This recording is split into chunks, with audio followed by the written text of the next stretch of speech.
कहानी 1759 में फ्रांस के एक द्वीप की होती है, जिसे अब मेटियस के नाम से जाना जाता है।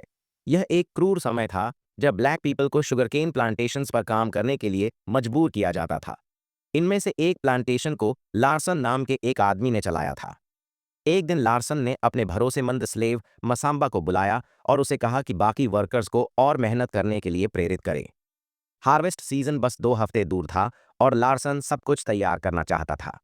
लेकिन यह मसाम्बा के दोस्तों को अच्छा नहीं लगा। वे उसे व्हाइट मैन का चाटुकार और सेलआउट मानते थे। उस रात मसाम्बा की बेटी माटी ने अपने पिता को समझाने की कोशिश की। उसने अपने पिता से विनती की कि वे उसके साथ एक ऐसी जगह भाग जाएं जिसके बारे में उसने सुना था, एक यूटोपियन विलेज जो पहाड़ों में छिपा हुआ था, जहां स्लेव्स आजाद रह सकते थे। माटी जानवरों की तरह व्यवहार से तंग आ चुकी थी। मसाम्बा ने इस बात को नहीं माना। उसके लिए वह विलेज एक फेरी टेल से ज्यादा कुछ नहीं था, एक सपना जो सच नहीं था। अगले दिन चीजें और खराब हो गईं। एक हस्बैंड और वाइफ को प्लांटेशन से भागने की कोशिश करते हुए पकड़ लिया गया। लार्सन के आदमियों ने कोई रहम नहीं दिखाया। उन्होंने उस जोड़े को बेरहमी से टॉर्चर्ड किया, यहां तक कि हस्बैंड के कान काट दिए ताकि बाकियों के लिए वार्निंग हो। उस रात मटी आंसुओं में थी। वह उस हॉरर को भुला नहीं पा रही थी जो उसने देखा था। हताश होकर उसने फिर से अपने पिता से प्लांटेशन छोड़ने की विनती की, लेकिन मसाम्बा ने फिर मना कर दिया। वह उस रिस्क को लेने के लिए तैयार नहीं था।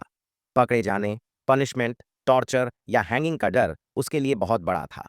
बाद में मसाम्बा को लार्सन ने बुलाया, जिसके पास एक महत्वपूर्ण मेहमान था, गवर्नर। मसाम्बा, जो सबमिशन में ब्रेन वॉश्ड हो चुका था, ने गवर्नर को ओबीडियंटली कहा कि ब्लैक पीपल जानवरों से अलग नहीं है और उनका एकमात्र पर्पस व्हाइट पीपल की सर्विस करना है। गवर्नर इस जवाब से खुश लग रहा था। लेकिन जब उसने पूछा कि स्लेव्स अक्सर प्लांटेशन से क्यों भागने की कोशिश करते हैं, तो मसम्बा ने ऑनेस्ट जवाब दिया। उसने कहा कि वे एंडलेस काम से थक गए थे। यह जवाब गवर्नर को पसंद नहीं आया। गुस्से में उसने कहा कि ब्लैक पीपल को थकान महसूस करने का कोई राइट नहीं है, क्योंकि वे जानवरों से ज्यादा कुछ नहीं थे। वह इतना फ्यूरियस था कि उसने लार्सन को मसाम्बा को कमरे से बाहर निकालने का ऑर्डर दिया।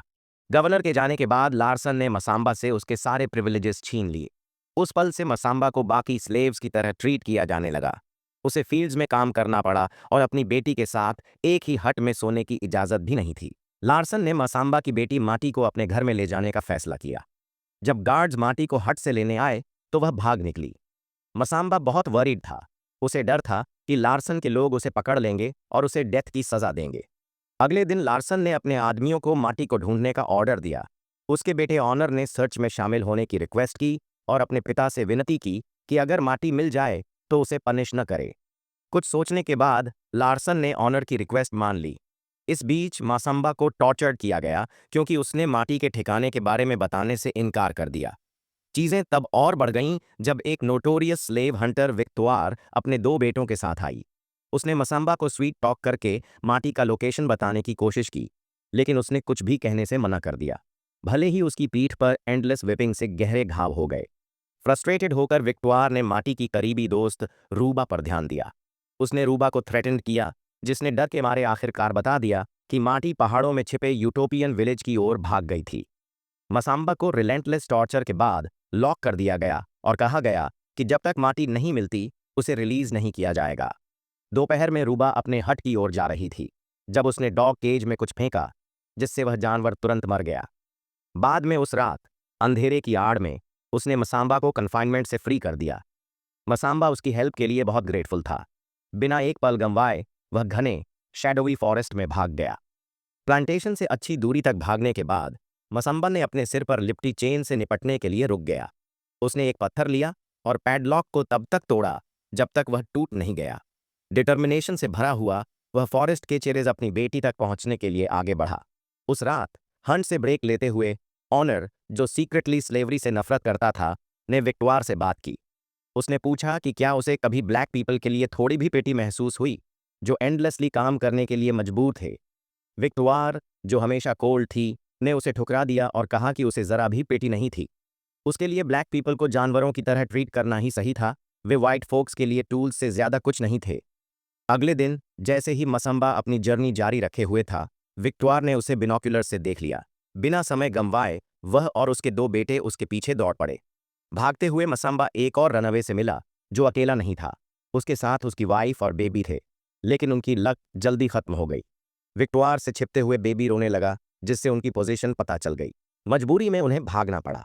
अपनी वाइफ को सेफली छिपाने के बाद उस आदमी ने मासंबा को एक माचेटी दी और उसे परस्यूअर से लड़ने के लिए इनवाइट किया। बैटल इंटेंस थी और ऑनर की डेथ उस आदमी के हाथों हुई। मासंबा ने विक्टोर के एक बेटे को स्पेयर करने का फैसला किया, जिसे उसने पिन कर दिया था। बाद में मसंबा एक रिवर के किनारे पहुंचा और एक फ्यूजिटिव से मिला, जिसने उसे अपने हाइडआउट में ले गया। वहां मसंबा ने बताया कि वह अपनी बेटी की तलाश में था। यह सुनकर उस आदमी ने उसे खाना दिया ताकि वह चेस से थकान के बाद ताकत हासिल कर सके। मसंबा उसकी काइंडनेस के लिए बहुत थैंकफुल था। अगली सुबह विक्टोर का बेटा, जिसे मसंबा ने स्पेयर्ड किया था, ने माटी और मसंबा की हंट छोड़ने का फैसला किया। उसे मसंबा के प्रति इंडेटेड महसूस हुआ क्योंकि उसने उसकी जान बख्शी थी। विक्टोर इससे खुश नहीं थी, लेकिन उसे अपने बेटे का फैसला एक्सेप्ट करना पड़ा। हालांकि उसके भाई ने इसे समझा नहीं और गुस्से में उस पर अटैक कर दिया। अपनी बात पर अड़ा रहकर उसने आखिरकार अपने भाई को जाने देने के लिए मना लिया, लेकिन एक शर्त थी। उसे ऑनर की डेड बॉडी को लार्सन के पास वापस ले जाना था। इस बीच मसंबा ने अपनी जर्नी जारी रखने से पहले फ्यूजिटिव ने उसे वार्न किया कि माटी शायद अपने डेस्टिनेशन तक न पहुंच पाए। उसने बताया कि वह विलेज घने माउंटेन फॉरेस्ट में छिपा हुआ था, जिस तक अकेले पहुंचना लगभग इम्पॉसिबल था। उसका मानना था कि माटी शायद बीच की ओर गई होगी। उसके जाने के थोड़े देर बाद विक्टोर और उसके बेटे ने फ्यूजिटिव के हाइडआउट को ढूंढ लिया। बिना हेजिटेशन के उन्होंने उसे पैर में गोली मार दी ताकि वह भाग ना सके। जब उन्होंने मसाम्बा के ठिकाने के बारे में पूछा तो उसने कुछ भी बताने से मना कर दिया। फ्यूरियस होकर विक्टोर ने उसे स्पॉट पर मार डाला। कोई मर्सी नहीं दिखाई। हाइडआउट की तलाशी के दौरान विक्टोर और उसके बेटे को मसाम्बा के कपड़े मिले। बिना समय गंवाए विक्टोर ने कपड़े अपने डॉग को स्निफ करने के लिए दिए ताकि उसका ट्रेल ढूंढा जा सके। जल्द ही जब मसंबा एक रिवर पार कर रहा था, विक्टोर का डॉग उसे पकड़ लिया और उस पर अटैक कर दिया। स्ट्रगल में दोनों वाटरफॉल से नीचे गिर गए। डॉग फॉल से बच गया और फिर से मसाम्बा पर हमला किया, जिसके कारण मसाम्बा को अपनी जान बचाने के लिए उसे मारना पड़ा। विक्टोर और उसके बेटे ने यह सब वाटरफॉल के ऊपर से देखा। अगले दिन मसंबा ने अपनी जर्नी जारी रखी और आखिरकार बीच पर पहुंच गया। लेकिन माटी को ढूंढने के बजाय उसे कई लोग मिले जो स्टारवेशन से ट्रेजिकली मर गए थे। जैसे ही डिस्पेयर उसे घेरने लगा, मसंबा ने 3 लोगों को एक बोट पर काम करते देखा। वह दौड़कर उनके पास गया और पूछा कि क्या उन्होंने उसकी बेटी को देखा है। उनमें से एक ने बीच के पास क्लिफ के पीछे छिपी एक केव की ओर इशारा किया। मसंबा ने बिना समय गंवाए वहां का रुख किया। सचमुच माटी उस केव में थी। रियूनियन ने मसाम्बा को जॉय से भर दिया और माटी भी अपने पिता को देखकर उतनी ही थ्रिल्ड थी। पहली बार मसाम्बा को लगा कि उसकी बेटी ने जिस यूटोपियन विलेज की बात की थी वह रियल हो सकता है। साथ में उन्होंने इसे ढूंढने का फैसला किया। उनके जाने के थोड़ी देर बाद विक्टोर और उसका बेटा बीच पर पहुंचे और उनके ट्रेल को ट्रैक करना शुरू किया। लेकिन मसंबा एक कदम आगे था। उसने अपने ट्रैक्स मिटा दिए और छिप गया, जिससे विक्टोर के लिए उसका पीछा करना इम्पॉसिबल हो गया। उस रात मसंबा ने एक बोल्ड डिसीजन लिया। वह अब भागने वाला नहीं था। उसने अपने एंसेस्टर्स से स्ट्रेंथ मांगने के लिए एक रिचुअल किया। जैसे ही रिचुअल खत्म हुआ, भारी बारिश शुरू हो गई, लाइटनिंग के साथ, मानो हेवंस उसकी प्ली का जवाब दे रहे हों। रिन्यूड डिटर्मिनेशन के साथ मसाम्बा अपने परस्यूअर्स का सामना करने निकल पड़ा। शोडाउन शुरू हुआ, जिसमें मसाम्बा ने विक्टोर के बेटे को स्टैब कर दिया, जिससे वह ग्रेवली वूंडेड हो गया। विक्टोर को अपने बेटे की सफरिंग खत्म करने के लिए हार्ट ब्रेकिंग चॉइस करना पड़ा। अब सिर्फ वह और मसाम्बा बचे थे। उसने मसाम्बा को अंधेरे में लर्किंग देखा और पीछे से शॉट मारने की कोशिश की, लेकिन जब उसने दोबारा देखा, मसाम्बा गायब हो चुका था। कंफ्यूज्ड और डिसोरिएंटेड, विक्टोर को नहीं पता था कि मसाम्बा पीछे से आकर उसे स्टैब कर देगा, जिससे उसकी लाइफ खत्म हो गई।